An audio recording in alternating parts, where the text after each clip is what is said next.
Hello everyone, it's Richard here again with a rare video. I've been inspired by the, relief from the Tory tyranny and been thinking about what I can do with the channel and my own kind of life in a way, because now Brexit's kind of not a dramatic issue, fewer people reporting on it.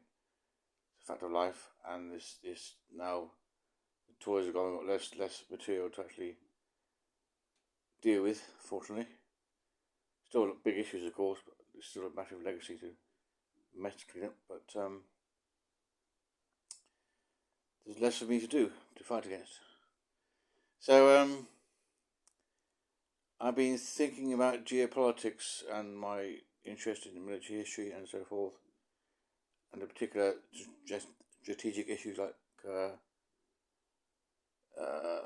supplies and well, basically that and group behaviour and democracies and power struggles and all that stuff. All important, all worldwide, all affects us, and climate change is the obvious big issue. What the hell's going on there? Anyway, this video is a reassessment of Starmer. Now that he's our Prime Minister, I've been wondering about his statements about the EU in particular, because that's what led me to become more political in the first place. So I think I get where he's coming from, because my concern has long been with Brexit is now we're in a civil war. There's a massive divide split between left and right, or whatever term you use, against kind of nationalists and those who are more European world-minded, let's say. And I was quite disturbed by an exchange I had with on an online forum recently, with a guy who accuses being of smug lefties, and I kind of retorted back to him, and he's got messy a bit, but I thought, well, am I smug? Are we smug? And I think, having studied the kind of group issue, the culture issue for a long time, since the age of 8, I think I know where he's coming from. Well, I dare say I do. But as always, I stand to be corrected, so if you know better or differently, please comment and put me right. But the thing is this, there's somehow, I'm not sure how,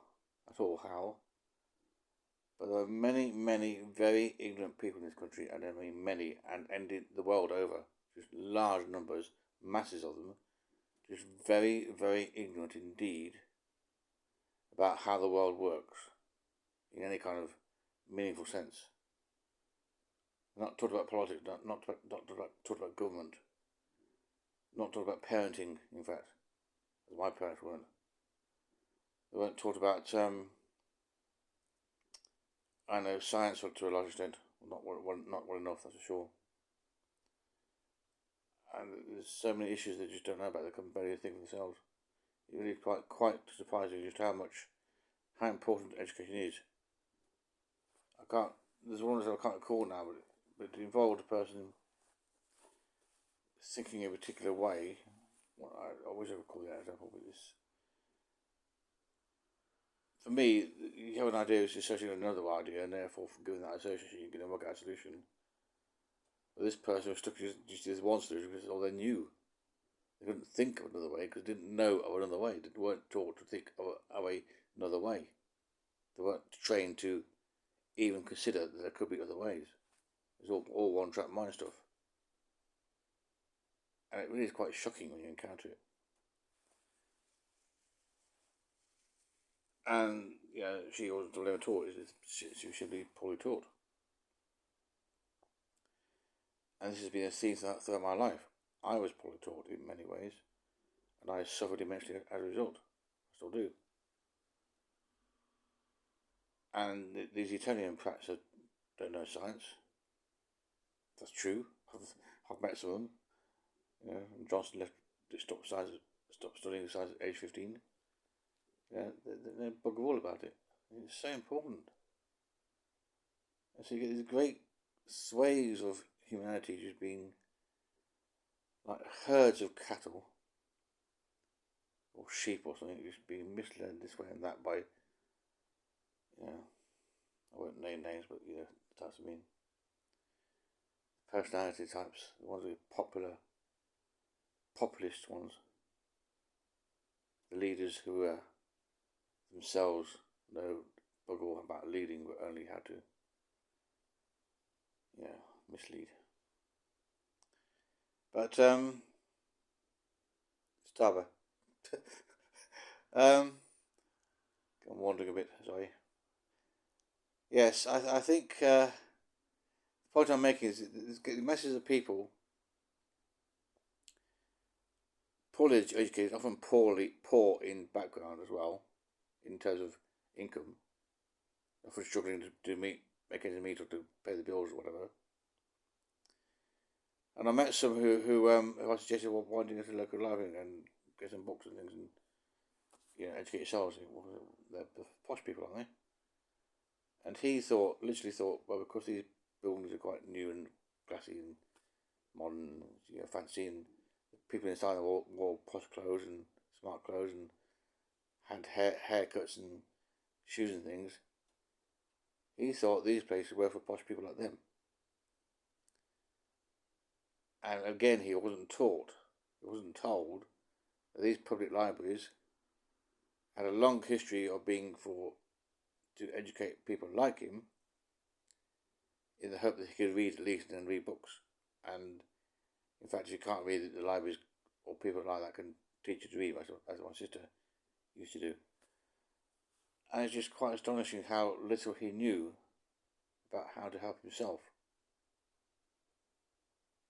So we end up with a population of people, just millions of them, literally millions, who know so little, and yet we intellectual types kind of laugh at them. It's just human nature to kind of, I wouldn't say beast smug exactly, but I can, from my point of view, I know more about the EU than most people do. I've been there, lived it, and I've studied it. One of the rare people actually has studied the EU, the kind of the government of it and so forth. Because I studied political science, and so I can see how stupid it is to ever leave from a purely economic point of view. I get that, it's bonkers. There's a massive wealthy market on our doorstep, and now trading with that is just damn difficult and expensive. We cut ourselves off for some apparently insane reason, but the reason is a cultural one. It's not racist so much. It's because you get people with black faces or brown faces in government now. So it's not a simple racist issue, it's a cultural one. And it's always been an issue.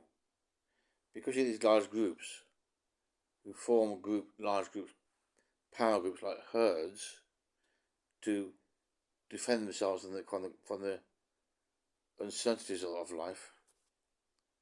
They feel powerless, so they herd together to get some power.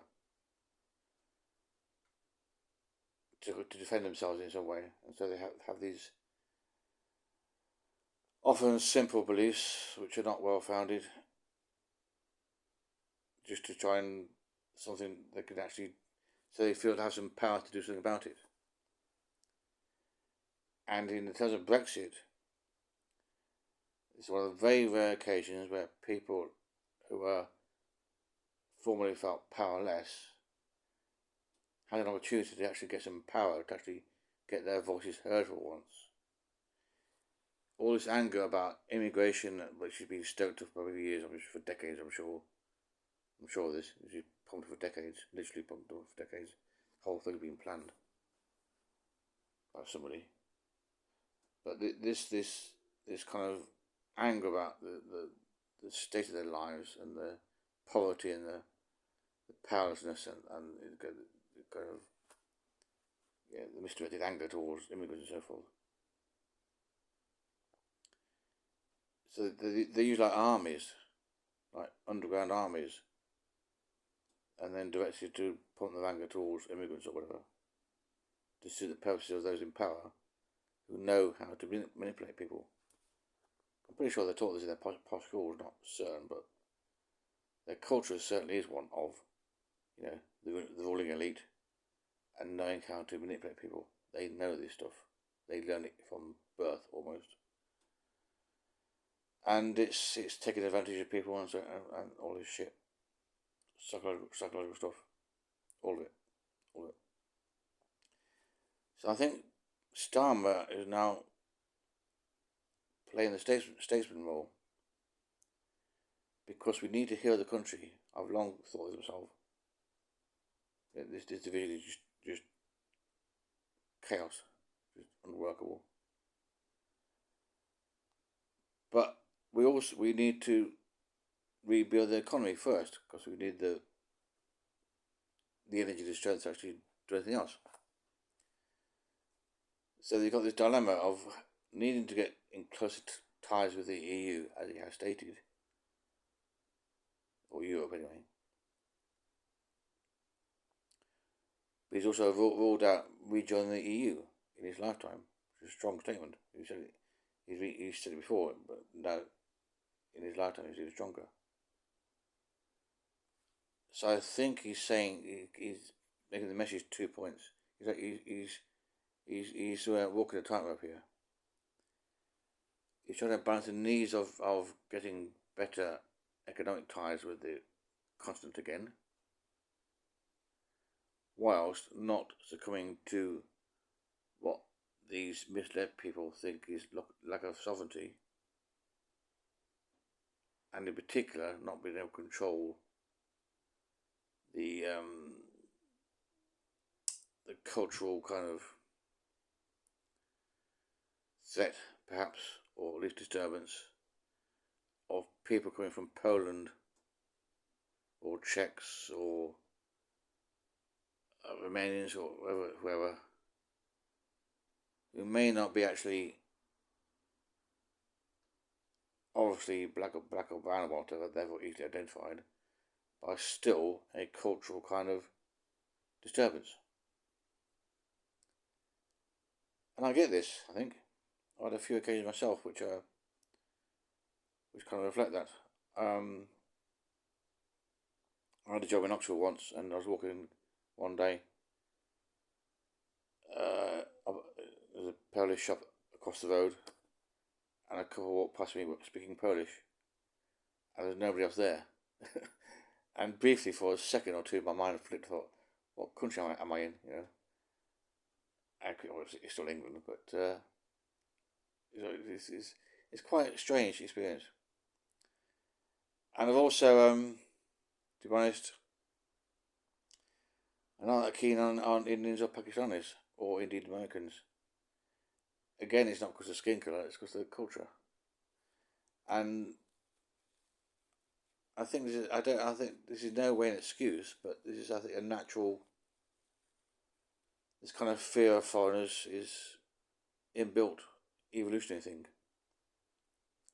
It goes back to this group behaviour, long history built into our genes, genetic thing of grouping together. That's how we succeed as a species. We work together, and herded all the wildebeest or whatever into a ravine and stone them to death and a feast. And there's always been a kind of a fight for resources. So that's built into our culture as well, and maybe our genes too. I'm not sure about that, but it's certainly part of our culture They're always trying to make sure we've got enough food and water to keep the tribe going, or our family going even. There's always this kind of need to get money or to go to work or to make some sacrifice or effort to keep the group going, and therefore keep us all happy, or at least content. So yeah, it's I had a diagnosis of prostate cancer a few years ago in Wales, and unfortunately it was caught early. But I had to have an anal exam. So I was there, my feet in the stirrups in the air, and this guy who was clearly of Indian descent, who may well be Indian, maybe on contract, I don't know, who was there, cleaning up my bum. We had to stick a probe in it and examine the prostate area. Yeah, so I've had a bit uncomfortable with that for various reasons, but would a white woman have been any better? I don't think so. I don't know. It's kind of instinctual, innate stuff. Personally, I don't bother it much. In fact, I went one day. I was invited by an Indian guy to go to a wedding, and that's why I went. Just out of curiosity. Massive number of people. Good God. I think I was the only white face in a sea of 880 brown ones. That was a strange experience. I didn't stay long because it's obviously I had no one to talk to, but also it was right near the kind of sweet stall thing, and the Indian sweets are just so sickly for mine. I didn't like those, so I left. But at least I went to have a look. And Americans, I'm not keen on their culture either. There's linguistics, language perversions which I don't like. A bit like the French don't like the American ones. The importers are the same.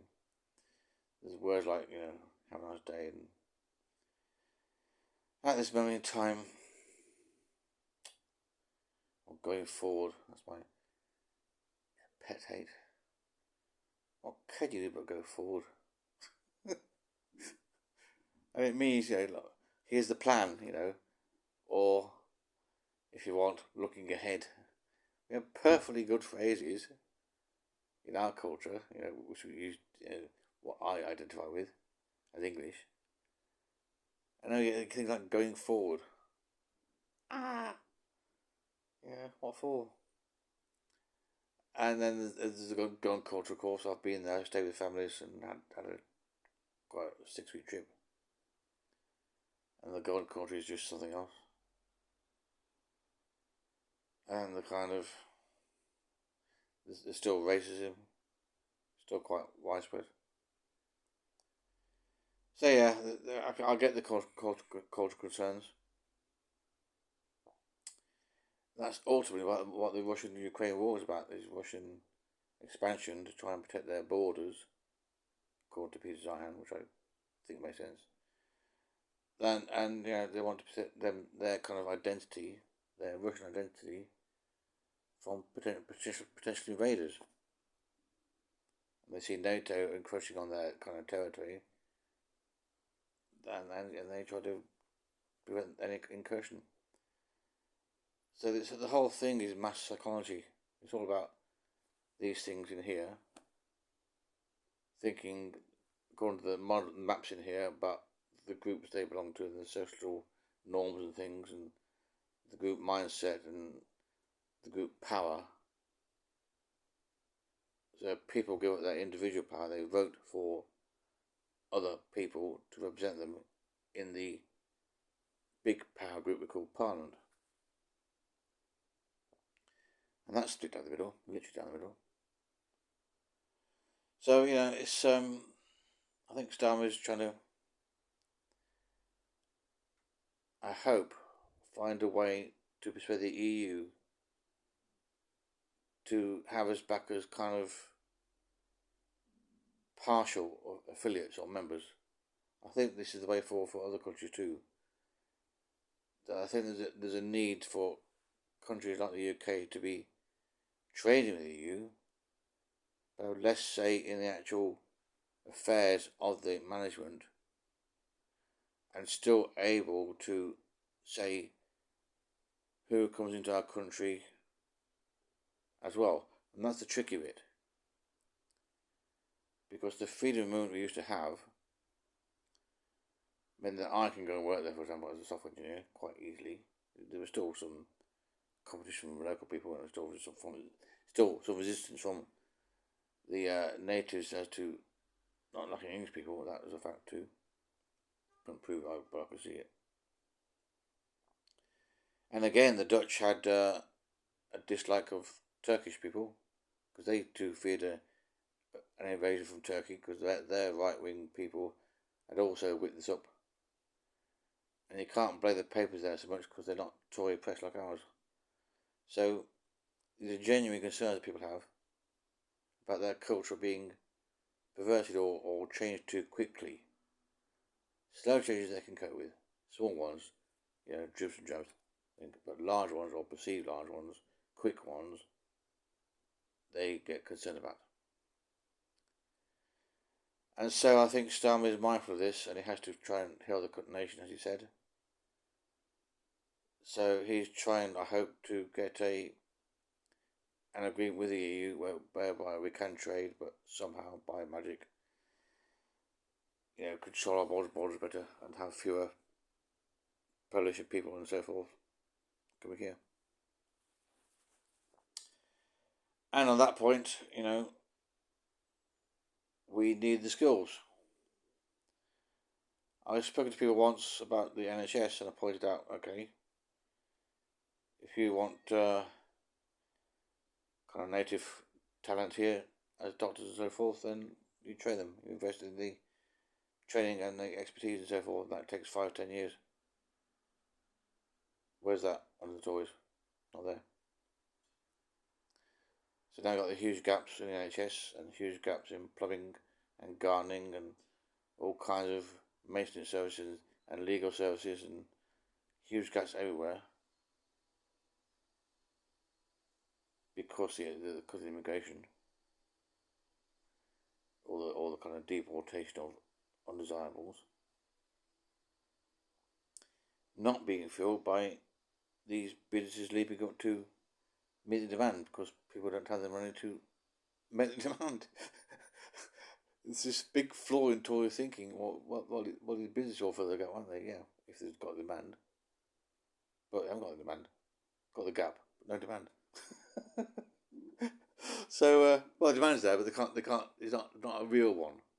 You got the money to pay these people. So it's a sick system, really sick. And I'm not sure what the solution is, frankly, but I can see Starmer's game. I think it's sensible, frankly. I still don't like his stance on Israel. I think there's obvious war crimes being committed there. It's just obvious, and our government still supplies arms, I believe, or at least supports their supply. So that needs to stop. His drugs policy is just boring, and that affects my life directly. So get real, mate. And his support for the castration or constriction on democracy in this country via the anti-protest laws is also very disturbing. So I'm not a fan of Starmer. I'm not a fan of Starmer by any means. But I think I get his stance in respect to the EU. So yeah, that's it basically. If you saw more and stuff, you have to encourage me. So like, subscribe, share, comment. If you disagree, please say so. I can take it on the chin. And I too hope to help the nation, the country, because it's a mess. Bye.